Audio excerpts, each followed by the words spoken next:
uşaqlar refleksiv pronounu izah edirəm. İki yolla düzəlir. Self və selves. Təklərə nə artıracaq? Self. Məsələn, mən özüm, myself. Sən özün, yourself. O özü kişi cinsi. Himself, qadın. Herself. Cansız əşyada isə itself. Bir də uşaqlar, qeyri-müəyyən şəxsi var, oneself.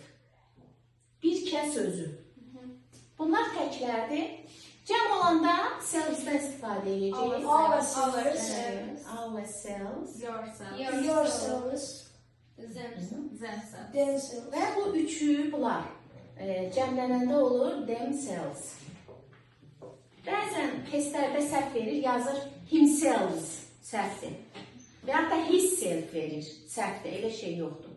Yəni, fikir vermək lazımdır. Bəs bunların yeri haradır? Bunlar cümlənin sonunda işləmirlər, əsasən. Və aid olduğu işi kim icra edir? Aid olduğu mübtəda, işi icra edən şəxsə yönəlik olurlar. Məsəl üçün, deyirsən ki, tapşırıqları Türkan özü yazıb. Türkan has written exercises. İndi Türkan yazıb da, işi görən, icra edən kimdir? Türkan. Deməli, nə verəcək? Herself. Düzdür, mübtədamız, işi icra edən şəxs kimdirsə, qayıdış əvəzliklərimiz, yəni refleksiv pronounlar ona yönəlik olur. Yəni, həmin şəxsə aid olur. Əsasən cümlənin sonunda işlənir, daha enfatik, daha vurğulu demək üçün aid olduğu mübtədanın düz yanına gəlir. Məsələn,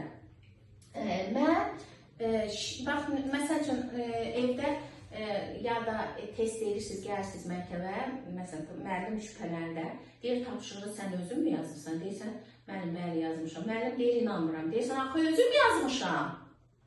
Bu daha enfatik deyirsən də. O zaman daha enfatik deyəndə aid olduğu sözün yanına gəlir. Məsələn, Türkan herself has done the homework. Ev tapşırığını Türkan özü yazıb, daha enfatik dedik. Görürsünüz, aid olduğu düz sözün yanına gəldi. Anlaşıldı mı? Əsasən onun cümlənin sonunda. Ya cümlənin sonunda ya da aid olduğun yanında işlənir. Bəli. Yeri başqa yerdə işlənir. Yox. Əsasən dedim də cümlədə yeri sondur.